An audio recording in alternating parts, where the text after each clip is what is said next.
bainahuma fi waqtil ula minha. Baik, suara sudah terdengar kembali?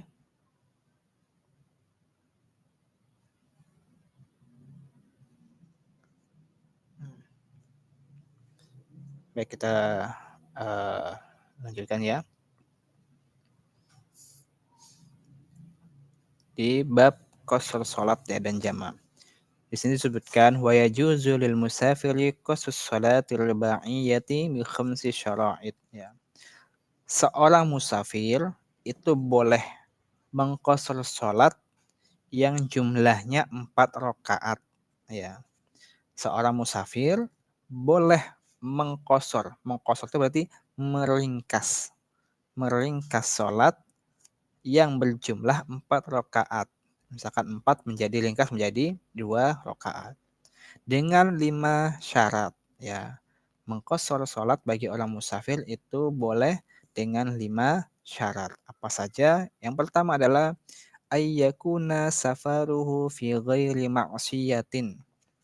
Ya, hendaknya safarnya bukan dalam rangka bermaksiat ya. Jadi kalau kita mau safar, misalkan safar umroh, safar haji, safar mudik, safar apalagi, tadabbur atau tafakur alam dan sebagainya dalam rangka bukan dalam rangka kemaksiatan, itu kita boleh mengqasar sholat ya. Safarnya dalam rangka bukan dalam rangka kemaksiatan. Tapi kalau kita safarnya dalam rangka bermaksiat ke tempat-tempat maksiat, ingin mencuri, ingin membegal dan sebagainya, itu kita tidak diperbolehkan mengqasar sholat. Jadi syarat pertama bagi musafir itu boleh mengqasar sholat adalah dia hendaknya safarnya bukan untuk melakukan kemaksiatan. Bukan untuk melakukan kemaksiatan. Terus bagaimana kalau awalnya bukan melakukan maksiat tapi di tengah jalan dia melakukan maksiatan ya. Berarti itu dia mendapatkan dosa atas maksiatnya tersebut. Taib. Itu syarat yang pertama. Kemudian syarat yang kedua, seorang musafir boleh mengqasar salatnya adalah wa antakuna masafatuhu sittata asyara farsakhan. Hendaknya jarak safarnya itu sejauh sittata asyara farsakhan. Sittata asyara 16. 16 farsakh ya. Jarak musafir itu hendaknya sejauh 16 farsakh. Ya. Bukhari menyebutkan dengan disertai komentar tentang mengqasar salat dalam bab berapa jarak yang diperbolehkan untuk mengqasar salat ya. Ibnu Umar dan Ibnu Abbas radhiyallahu anhuma mengqasar salat dan berbuka dengan jarak sekitar 4 bar. 4 bar itu ya 16 farsakh. Nah, jarak ini kalau dikilometerkan itu kira-kira ya, kira-kira sama dengan 81 kilometer. 81 kilometer. Nah, kedua sahabat Ibnu Umar dan Ibnu Abbas itu melakukannya berdasarkan ilmu dari Nabi Shallallahu Alaihi Wasallam. Ya, jadi syarat yang kedua kita boleh mengqasar salat bagi musafir jika jaraknya kira-kira itu 16 farsakh. 16 farsakh itu kalau dijadikan kilometer kurang lebih ya kira-kira itu yang mendekati sekitar 81 kilometer. Jadi kalau kita safar sudah sampai jaraknya kita lihat di Google Map dari sini ke misalkan ke Puncak atau ke Cianjur, kalau Puncak kayaknya nggak sampai. Mungkin ke Cianjur eh, atau dari sini ke Merak atau dari sini ke Bandung itu dia lebih atau mencapai 81 kilometer boleh kita mengqasar sholatnya. Tapi kalau dari sini ke Masjid Istiqlal berapa ya kira-kira coba kita cek. Dari sini ke masjid dari Bekasi ya, dari Jatimulati ke Masjid Istiqlal itu kira-kira berapa? Hmm. Hanya sekitar 20 sampai 25 kilometer. Berarti kalau kita ke Istiqlal kita tidak mengqashar sholat, ya. Kita tidak mengqashar sholat karena jaraknya tidak sampai 16 farsakh, tidak mencapai 81 kilometer. Ya. Kira-kira seperti jaraknya adalah bolehnya itu mengqashar sholat adalah 81 kilometer atau dalam hitungan di ini Arab itu 16 farsakh ya. Kemudian syarat yang ketiga, seseorang musafir boleh mengqashar salatnya adalah wa ayyakuna muaddiyan lis-sholati. Salat yang diqashar itu adalah khusus salat yang berjumlah 4 rakaat ya. Salat yang diqashar khusus hanya untuk salat yang berjumlah 4 rakaat. Apa saja? Yaitu salat zuhur, salat asar, dan salat isya. Itu boleh diqashar. Adapun salat subuh nggak boleh diqashar. Salat maghrib nggak bisa diqashar, ya. Jadi salat yang bisa diqashar itu hanya salat yang jumlahnya adalah 4 rakaat. Ya. Jadi zuhur sama asar diqashar menjadi zuhurnya 2 rakaat, asarnya 2 rakaat. Misalkan kita mau qashar maghrib sama isya, maghrib nggak bisa diqashar. Isyanya bisa diqashar menjadi 2 rakaat. Kemudian syarat yang keempat, wa an yanwiyal qasra ma'al ihram. Dia berniat mengqashar itu bersamaan dengan takbiratul ihram. Jadi ketika kita mau mengqashar salat, niatnya itu bertepatan ketika kita takbiratul ihram. Saya ingin salat zuhur mengqashar zuhur 2 rakaat bertepatan dengan takbiratul ihram ya. Jadi niatnya ketika takbiratul ihram.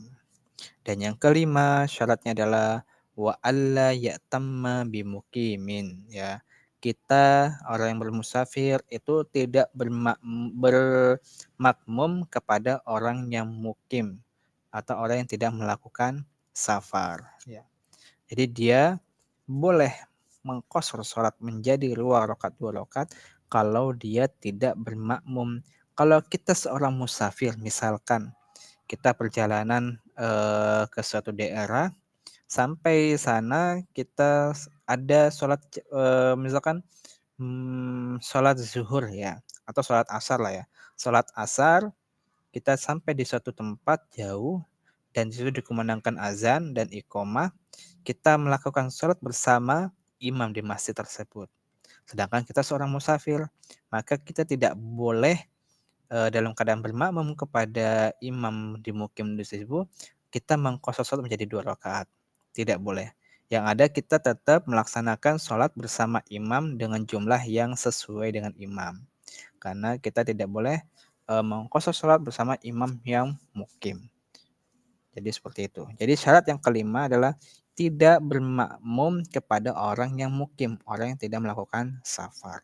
Sehingga kita tidak bisa mengqashar salat kalau bersama orang yang mukim. Wallahu a'lam bishawab, itu adalah 5 syarat ya boleh mengqashar salat ya, bagi seorang musafir. Wallahu a'lam bishawab. Kita lanjutkan, nanti kalau ada pertanyaan bisa lewat chat ya. Wa yajuzu lil musafiri ay yajma'a baina adh-dhuhri wal 'ashri fi waqti ayyihima syaa wa bainal maghribi wal 'isya'i fi waqti ayyihima syaa.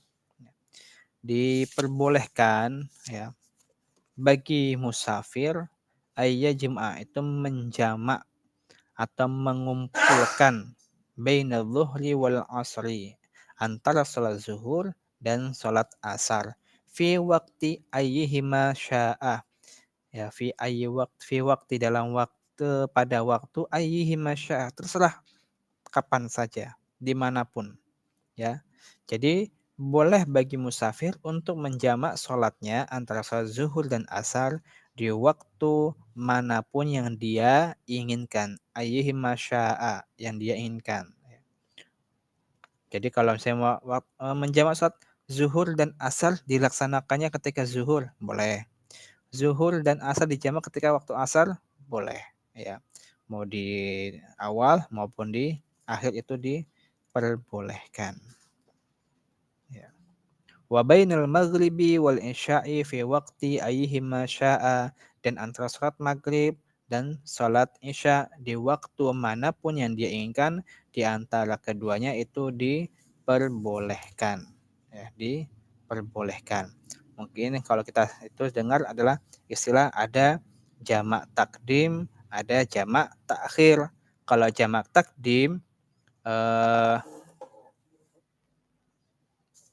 jamak takdim itu adalah jamak sholat jamak yang dilakukan di awal, ya, takdim. Misalkan kita mau menjamak sholat zuhur dan asar di waktu zuhur, itu jamak takdim.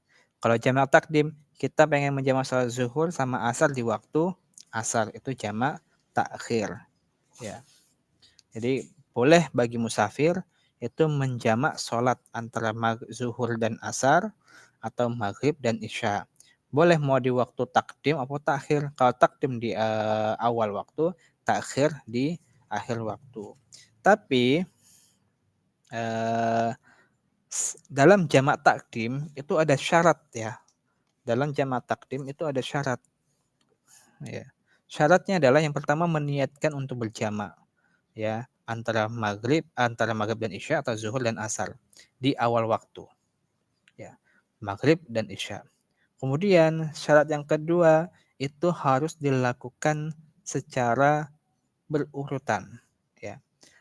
Jadi misalkan kita mau menjamak sholat zuhur sama asar di waktu zuhur, maka hal yang dilakukan adalah zuhur dulu sholatnya yang pertama 2 rakaat, kemudian atau 2 rakaat, ya, kemudian salam, baru melaksanakan sholat asar 2 rakaat. Jadi urutan zuhur asar. Gak boleh ketika melaksanakan sholat jamak takdim itu asar dulu baru zuhur. Tapi harus sesuai urutan, zuhur dulu baru asar. Ya, kemudian syarat yang ketiga adalah dia harus mualah, menyambung. Jadi setelah selesai sholat zuhur itu tidak ada kita untuk keluar dulu, ngopi dulu, ya, atau nongkrong dulu baru sholat asar di jamak, enggak. Tapi mualah, menyambung, bersambung, berkesinambungan. Setelah kita selesai mengerjakan sholat zuhur, salam satu, salam ke kiri, ya, kemudian baru kita melangsungkan lanjut sholat dengan jamak yang asarnya. Tidak boleh putus-putus. Saya sholat zuhur 2 rakaat, kemudian saya keluar dulu deh, nongkrong dulu di luar, nanti saya sholat asar lagi 2 rakaat. Tidak, tapi harus berkesinambungan. Ya. Jadi jamak takdim nggak boleh urutannya berubah. Mau sholat zuhur sama asar, tapi asar dulu baru zuhur, tidak. Itu di jamak takdim. Ya, jadi kalau jamak takhir baru, misalkan kita mau jamak takhir antara zuhur dan asar atau maghrib dan isya, kita laksanakan di waktu zuhur, misalkan sholat zuhur dan asar, dilaksanakan waktu asar. Kita boleh melaksanakan sholat asar dulu, baru sholat zuhur. Kita menjamak antara maghrib dan isya di waktu isya, boleh kita melakukan sholat isya dulu, baru maghrib. Tapi kalau di jamak takdim, nggak boleh zuhur sama asar, asar dulu baru zuhur. Maghrib sama isya di waktu maghrib, isya dulu baru maghrib. Harus berurutan. Ya. Seperti itu. Jadi sholat jamak, ya, sholat jamak.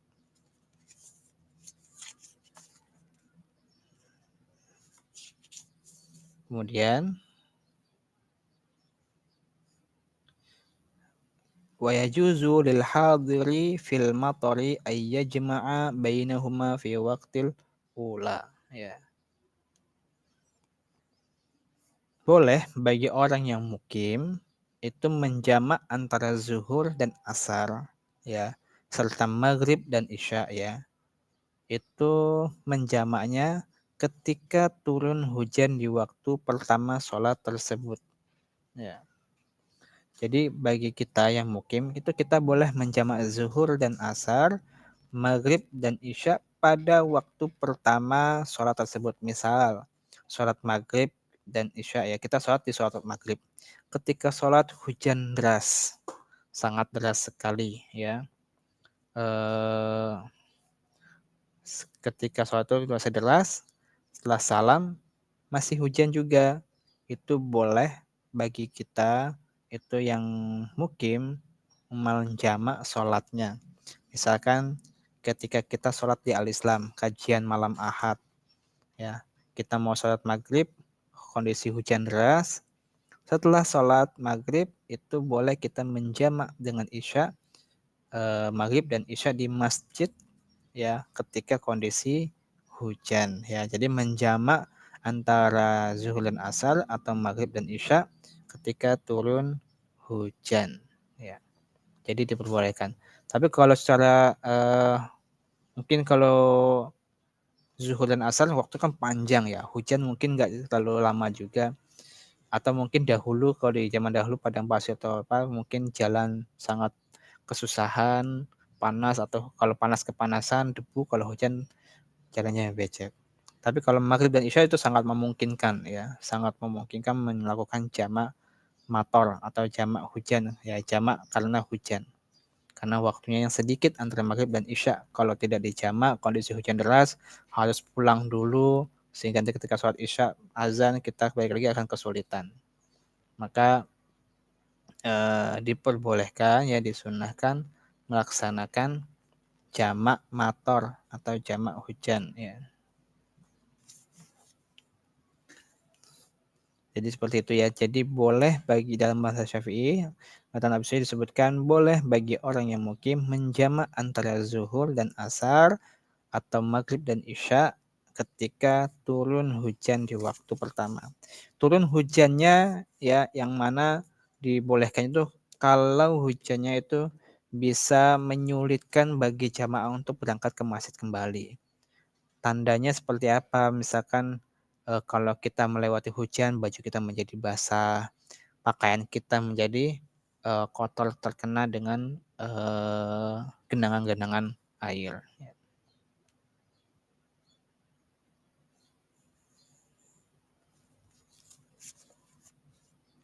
Baik, sampai sini, ya, sholat jamak dan qashar bisa dipahami teman-teman semuanya.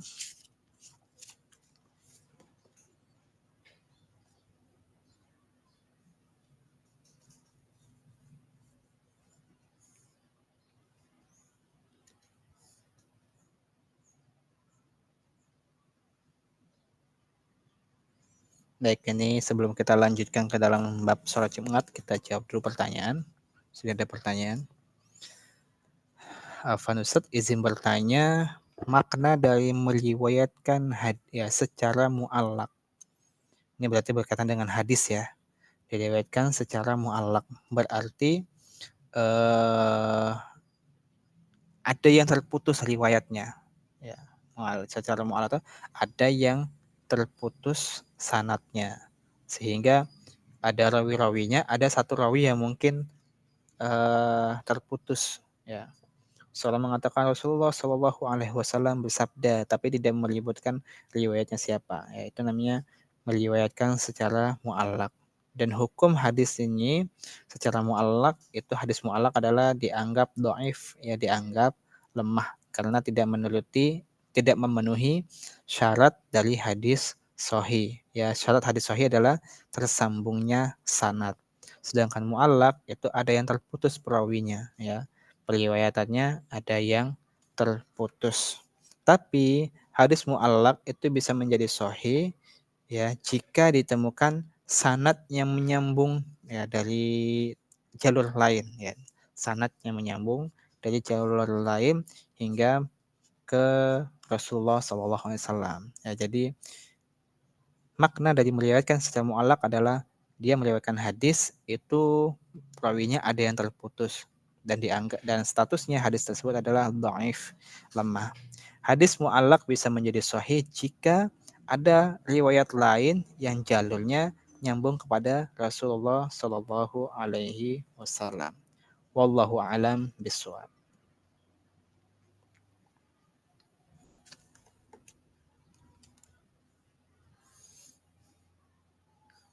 Izin bertanya Ustaz, bagaimana jika kita menempuh safar lebih dari 81 kilometer? Namun di tengah perjalanan sebelum jarak 81 kilometer melakukan qashar dikarenakan dikhawatirkan tertinggal transportasi jika melaksanakan sholat sempurna. Ya, baik. Menempuh safar, ya, itu jarak 81 kilometer. Kalau kita sudah keluar dari kota tersebut, ya, atau kita sudah berangkat dari rumah dan meninggalkan kampung atau meninggalkan kelurahan atau tempat kita tinggal, itu kita niatkan safar, apakah boleh melakukan qashar? Ya, dikarenakan misalkan dikatakan transportasi jika melaksanakan sholat sempurna. Mungkin kalau belum masih jaraknya dekat ya, mungkin belum sampai 50 kilometer misalkan, baiknya diakhirkan saja ya, di takhir saja ya. Kalau di awal khawatirnya kalau misalnya jaraknya masih dekat, itu belum memenuhi syarat. Itu menurut dalam mazhab Syafi'i ya, mata Abi Suja. Jadi apakah boleh? Mungkin ada pendapat yang mengatakan membolehkan, karena ada yang berpendapat safar itu ketika sudah meninggalkan kelurahannya, sudah meninggalkan kampungnya, sudah tidak terlihat kampungnya, dia boleh melakukan sholat jamaah atau qashar karena sudah dinilai safar. Meskipun belum sampai 16 farsah atau 81 kilometer. Kalau kita, itu kan masih perbedaan ulama ya. Kalau belum sampai 80 kilometer, setidaknya yang mendekati mungkin 50 kilometer, 60 kilometer itu mungkin bisa menjadi pertimbangan ya, lebih dari setengahnya. Jadi kalau kita mau dikhawatirkan tertinggal transportasi, untuk tenangnya baiknya diakhirkan saja tidak mengapa ya. Diakhirkan sholatnya, jamak takhir jadinya ya. Daripada nanti di awal terburu-buru sholatnya tidak khusyuk karena takut tertinggal dengan transportasi. Ya seperti itu ya, wallahu a'lam bishawab.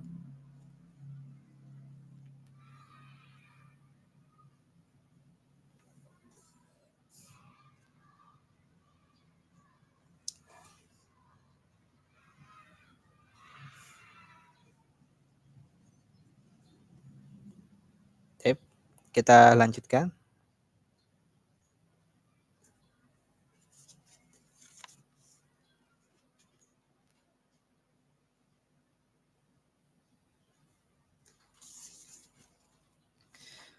Ya, qala al-mu'allifu rahimahullahu taala wa nafa'ana bi ulumihi fid dharain amin. Faslun fi syuruti wujubil jum'ah wa sihhatiha wa arkaniha wa hayatiha. Ya. Syarat-syarat wajib sholat Jumat itu ada 7 macam. Ya. Syarat-syarat wajib itu ada Jumat ada 7 macam. Ya, jadi syarat wajib sholat Jumat itu ada 7 macam ya. Karena ini mungkin ini khusus untuk laki-laki biasa sholat Jumat. Tapi perempuan pun apakah boleh mengikuti sholat Jumat? Boleh ya. Perempuan itu boleh mengikuti sholat Jumat jika tidak dikhawatirkan timbulnya fitnah ya. Tidak terjadinya fitnah. Ya, kalau di Makkah, di Madinah itu perempuan-perempuan juga ikut melaksanakan sholat Jumat. Ya. Nah, mari kita ketahui apa saja sih syarat wajib sholat Jumat. Ya. Jadi tidak hanya untuk laki-laki saja ya, tapi memang lebih spesifik banyaknya hukumnya apa sholat Jumat itu dilakukan oleh bagi laki-laki, bahkan wajib bagi laki-laki melaksanakan sholat Jumat. Sedangkan perempuan tidak wajib melaksanakan sholat Jumat. Taib wa syaraitu wujubil jumu'ati sab'atu asya' al-islamu wal bulughu wal aqlu wal hurriyatu wadh-dhukurah was-sihhatu wal istitanu. Wa syaraitu fi'liha thalathatun.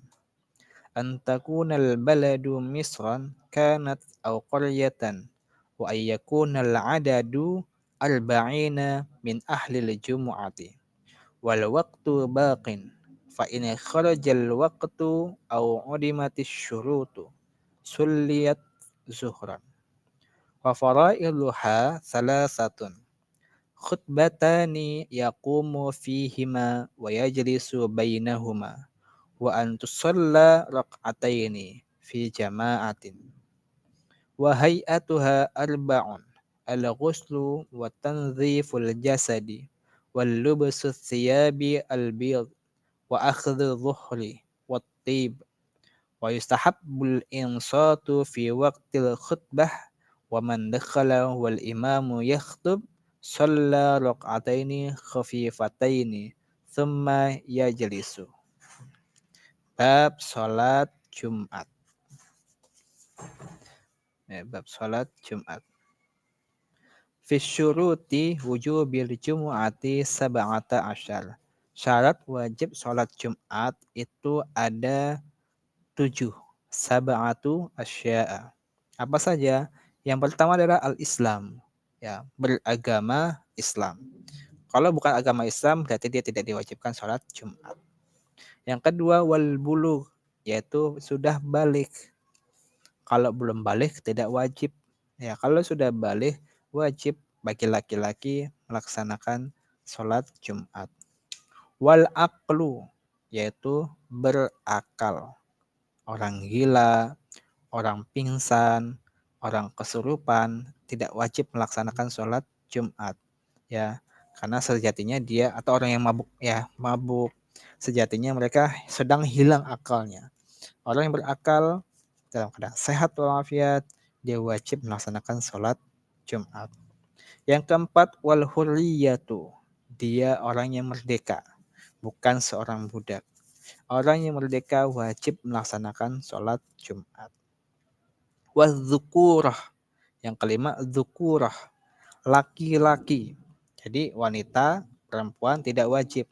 Tapi bagi laki-laki itu wajib melaksanakan sholat Jumat.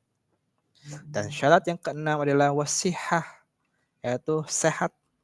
Kalau sakit itu tidak wajib melaksanakan sholat Jumat jika sholat zuhur.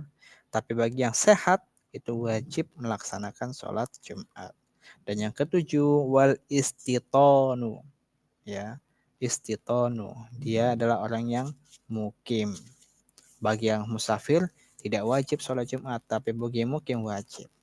Ini adalah 7 syarat wajibnya sholat Jumat. Adalah ada 7. Yang pertama dia beragama Islam, kalau bukan Islam tidak wajib. Yang kedua buluh, yaitu balik, kalau belum balik dia tidak wajib. Yang ketiga aklu, dia berakal. Jadi kalau orang gila, orang stres, ya, yang berkelebihan, kemudian orang tidur, orang pingsan, orang mabuk, ya, amnesia dan yang hilang akalnya itu tidak wajib. Ya, yang diwajibkan adalah orang yang berakal. Yang keempat, huriyah merdeka, bukan seorang budak. Yang merdeka wajib melaksanakan sholat Jumat. Yang kelima, dzukurah, laki-laki, berarti perempuan tidak wajib. Yang dia wajib laki-laki. Wasihah, dia berkeadaan sehat badannya. Ya, jadi bagi yang sakit itu tidak ada kewajiban melaksanakan sholat Jumat. Dan yang ketujuh adalah wal istiton, dia mukim. Orang yang mukim itu wajib melaksanakan sholat Jumat. Ya. Kalau yang safar berarti tidak wajib. Ini 7 wajibnya sholat Jumat. Ya. Tayyib. Wasyaraitu fi'liha salah satun. Ya.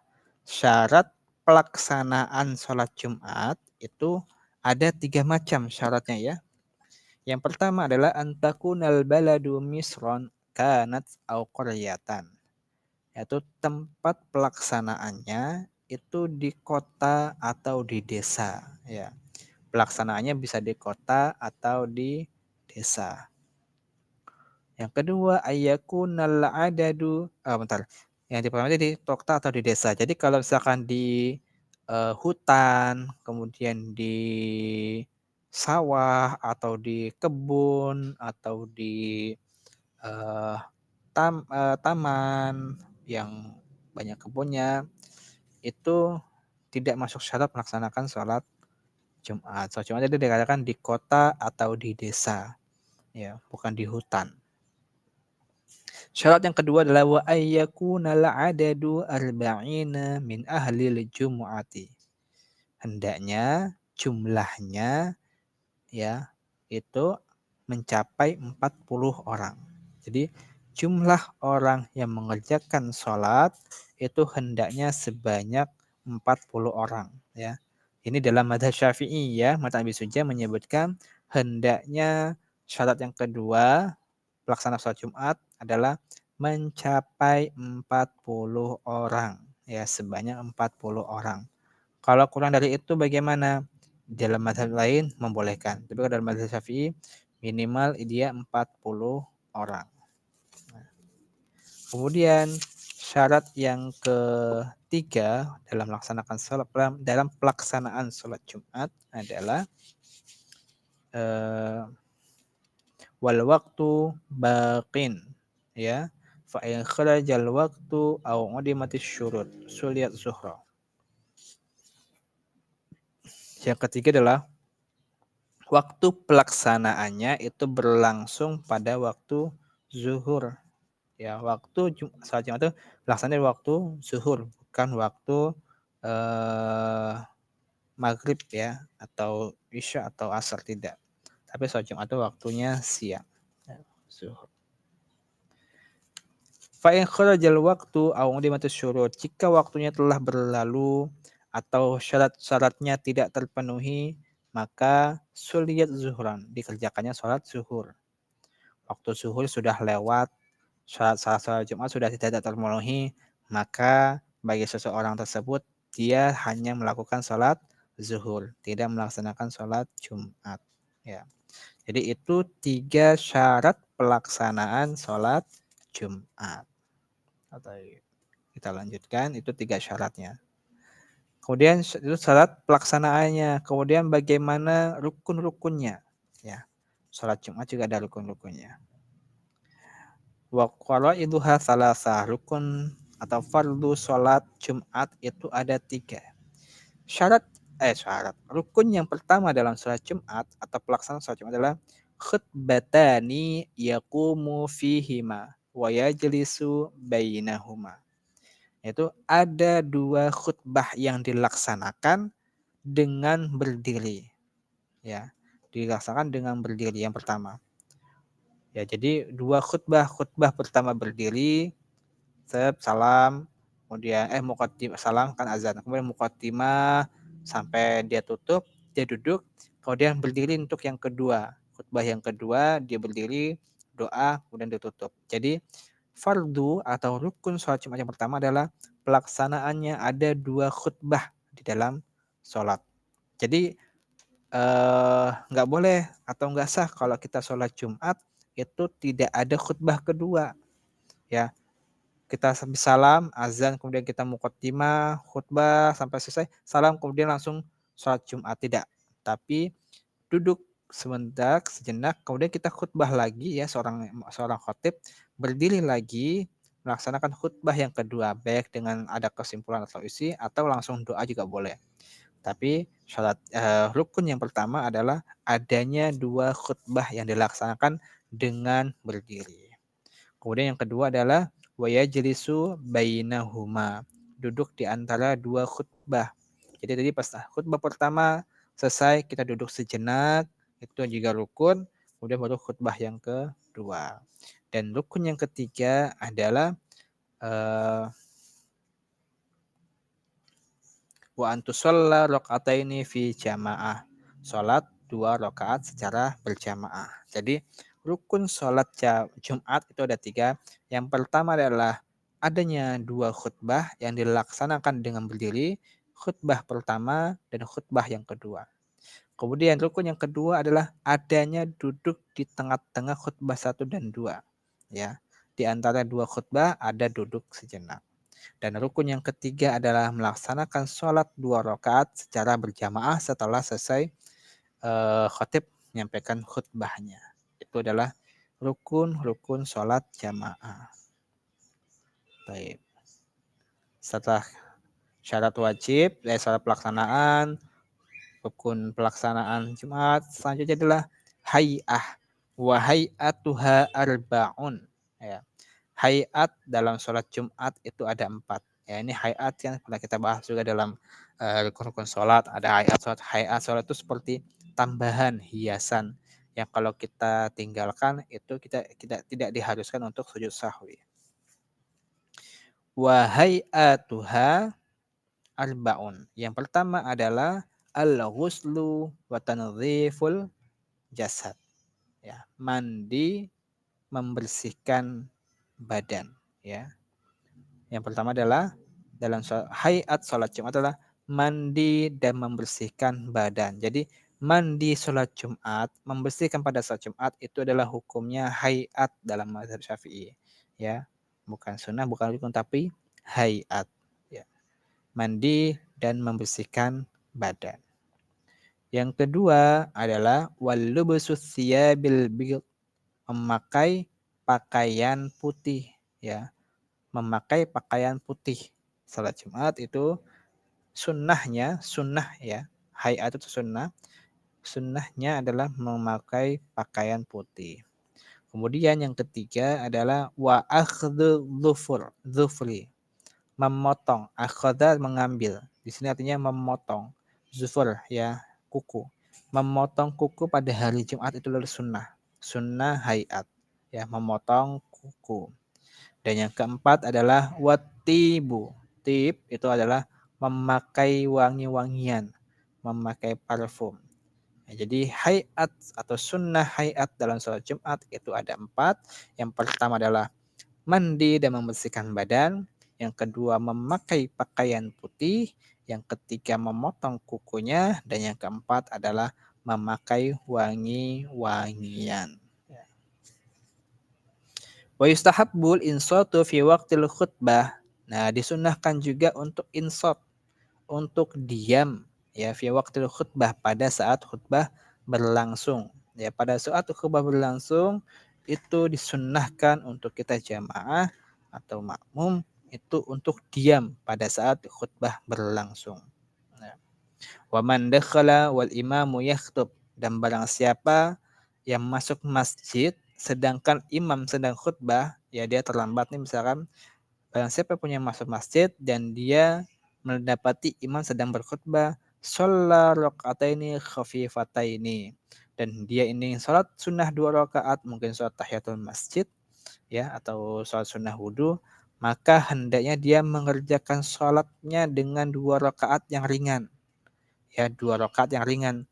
Artinya khutbah berjalan, kita masuk, soal sunnahnya nggak usah lama-lama, nggak usah pakai doa iftitah yang panjang, nggak usah pakai surat-surat yang panjang, nggak usah kita berlama-lama ya, cukup ya diringankan sholatnya.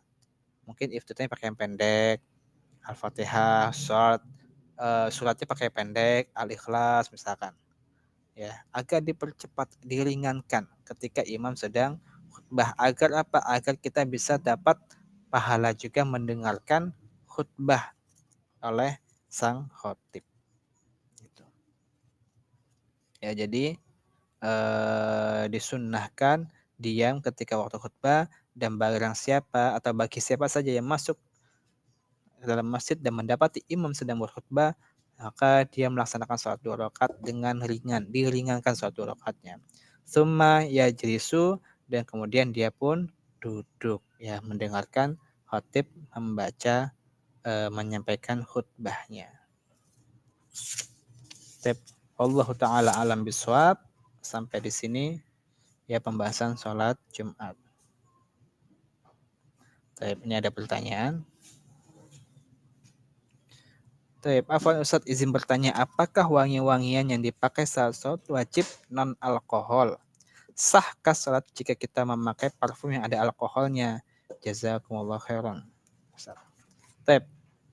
Kita itu yang perlu diketahui, yang diharamkan atau tidak boleh itu adalah mengkonsumsi alkohol.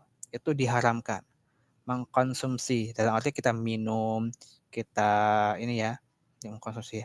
Adapun dipakai untuk parfum, ya, untuk parfum itu tidak mengapa. Tapi emang afdolnya minyak wanginya yang tanpa alkohol untuk menjaga kehati-hatian.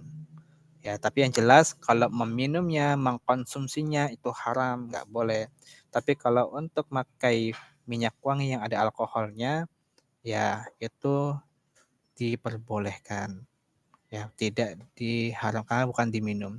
Tapi alangkah baiknya atau afdolnya, utamanya menggunakan parfum yang tidak ada alkoholnya. Ya, yang tidak ada alkohol itu lebih baik, lebih selamat, lebih menghindari dari syubhat ya.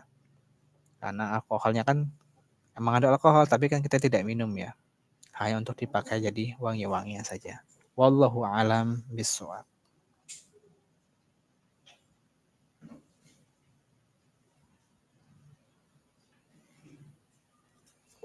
Kita masih ada berapa pertemuan lagi sebelum ujian?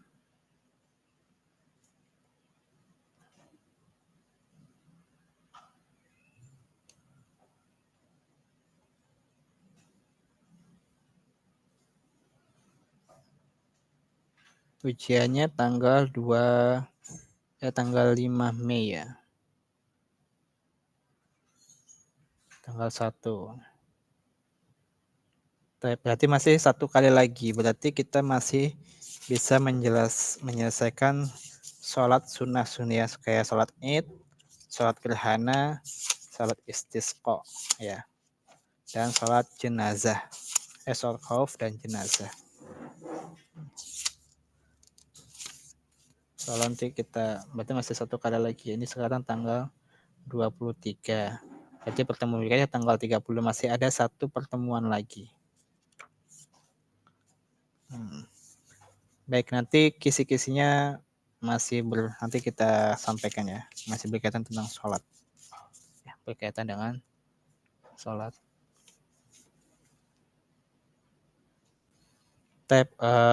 Karena tinggal satu kali lagi, mungkin kita tambah dulu ya. Kita lanjutkan sedikit ya terkait dengan bab sholat. Selesai sholat Jumat, kita lanjutkan. Selanjutnya adalah sholat Faslun fi sholatil idaini. Bab sholat id. Ini yang telah kita laksanakan kemarin ya pada hari id atau mungkin nanti ketika Idul Adha.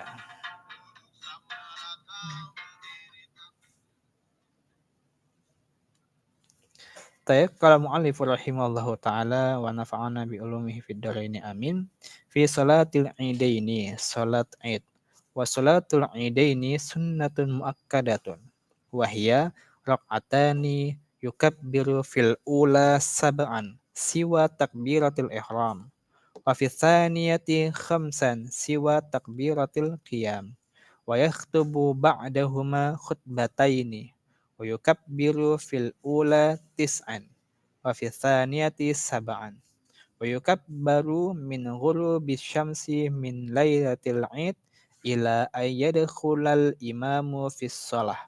Wa fil adha khalfa salatil fara'idhi min subhi yaumi arafah ila al-asri min akhiri ayyami tashriq. Ya. Taib salat id wa salatil idaini sunnatun muakkadatun ya. Salat id baik Idul Adha maupun Idul Fitri itu adalah sunnah muakkadah. Hukumnya sunnah muakkadah. Wahia jumlah rakaatnya rakaatani, dua rakaat. Ya, rakaatnya ada dua atau jumlah rakaatnya dua. Yukabbiru fil ula sab'an siwa takbiratul ihram. Pada rakaat pertama jumlah takbirnya itu ada 7 selain takbiratul ihram. Ya, misalkan kita takbir Allahu Akbar. Ini takbiratul ihram yang pertama. Ini tidak dihitung. Setelah takbiratul ihram, baru nanti rakaat pertama itu 7 kali Allahu Akbar. Allahu Akbar sebanyak 7 kali pada rakaat yang pertama. Ya, pada saat yang pertama. Kemudian wa fi tsaniyati khamsan siwa takbiratul qiyam. Pada rakaat yang kedua itu takbirnya itu 5 kali selain takbiratul ihram. Ketika habis sujud, kemudian duduk yang kedua sujud, kemudian sujud lagi, kita berdiri Allahu Akbar, takbiratul qiyam ya atau takbiratul intiqal ya takbiratul qiyam ya takbir ketika berdiri itu tidak dihitung. Kemudian kita takbir lagi 5 kali. Allahu Akbar sebanyak 5 kali pada rakaat yang kedua ya. Jadi rakaat pertama selain takbiratul ihram itu dilaksanakan 7 kali takbir. Kemudian pada rakaat kedua selain takbiratul qiyam itu 5 kali takbir. Kemudian wa yakhtubu ba'dahuma khutbataini ya. Setelah itu ya setelah sholat maka ada 2 khutbah ya berkhutbah 2 kali yang berkhutbah 2 kali sebagaimana sholat Jumat pelaksanaannya. Ya, khatib maju itu melaksanakan 2 kali khutbah. Khutbah pertama dan khutbah kedua seperti sholat Jumat. Kemudian yukabbiru fil ula tis'an. Pada khutbah yang pertama itu khatib juga melantunkan takbir pada khutbah yang pertama sebanyak tis'an 9 kali ya. Pada khutbah yang pertama itu melantunkan atau mengucapkan atau melantunkan takbir pada khutbah yang pertama 9 kali. Kemudian pada khutbah yang kedua wa fi tsaniyati sab'an itu khutbah yang kedua sebanyak takbirnya 7 kali. Jadi kalau antuna memperhatikan kemarin ketika khotib naik mimbar pada sholat Id itu pasti di khutbah yang pertama dia akan diawali dengan sebelum memulai setelah muqaddimah ya sebelum dia menyampaikan khutbahnya itu dia menyampaikan atau melantunkan takbir sebanyak 9 kali. Kemudian dia khutbah, kemudian duduk sejenak, kemudian berdiri lagi untuk khutbah yang kedua, dia seorang khotib akan melantunkan takbir sebanyak 7 kali. Ya. Jadi sholat Id itu ada Idul Fitri, ada Idul Adha. Pelaksanaannya 2 rakaat. Rakaat pertama selain takbiratul ihram ada takbir 7 kali. Rakaat kedua selain takbiratul qiyam itu takbirnya 5 kali. Ya baik Idul Fitri maupun Idul Adha sama. Kemudian setelah sholat ada khutbah, 2 khutbah, khutbah pertama dan khutbah kedua. Nah, kalau yang sholat tadi rakaat pertama 7 kali, rakaat kedua 5 kali. Nah, khotib takbir 9 kali, khutbah yang kedua khotib takbir 7 kali. Ya, beda dengan sholat. Ya, itu adalah berkaitan dengan sholat Id, ya, sholat Idul.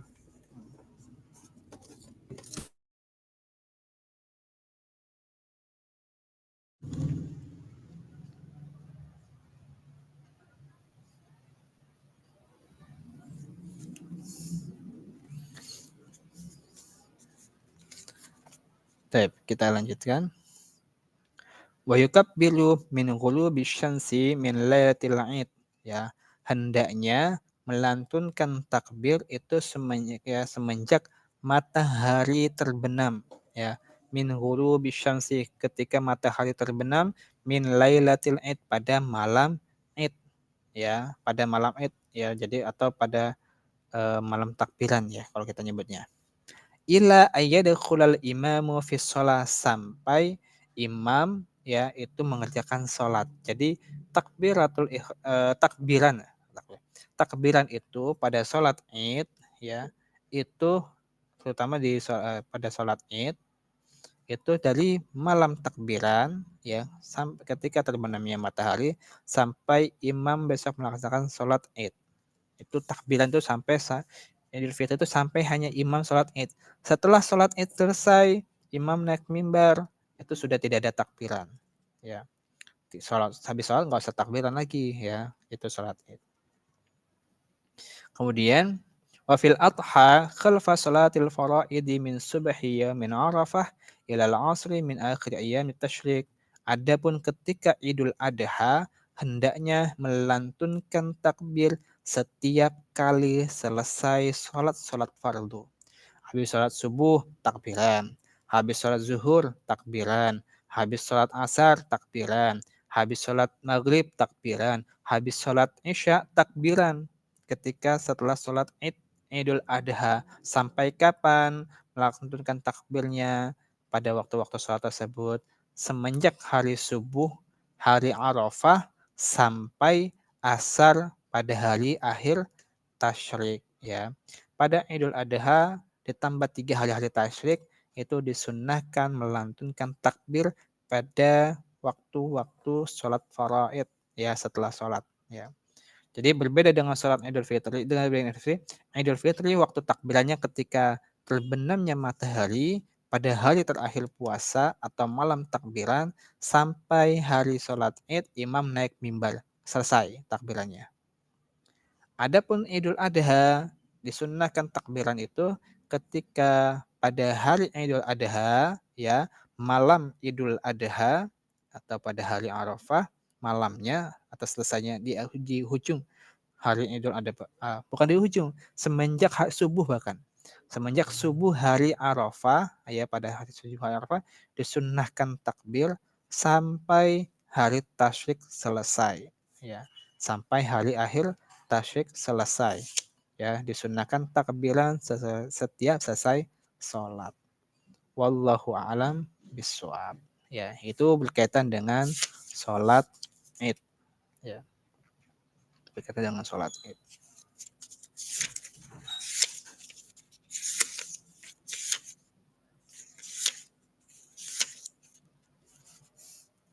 Baik, kita cukupkan ya sampai sholat Id. Nanti insyaallah pada satu kali pertemuan lagi nanti akan kita selesaikan sholat sunnah lain seperti sholat gerhana, sholat khauf, istisqa dan juga kalau cukup sampai sholat jenazah. Wallahu a'lam ya. Mungkin ini pembahasan kita pada hari ini. Kita telah menyelesaikan tadi dari bab sholat jamaah, berjamaah, kemudian sholat jamak bagi musafir, jamak dan qashar, kemudian dilanjutkan dengan sholat Jumat dan juga sholat Id. Semoga yang sedikit ini bisa kita pahami dan kita dimudahkan untuk bisa memahami dan melaksanakannya dengan baik dan benar. Kita tutup dengan doa kafarat majlis. Subhanaka Allahumma wa bihamdika asyhadu an la ilaha illa anta astaghfiruka wa atubu ilaik. Wassalamualaikum warahmatullahi wabarakatuh.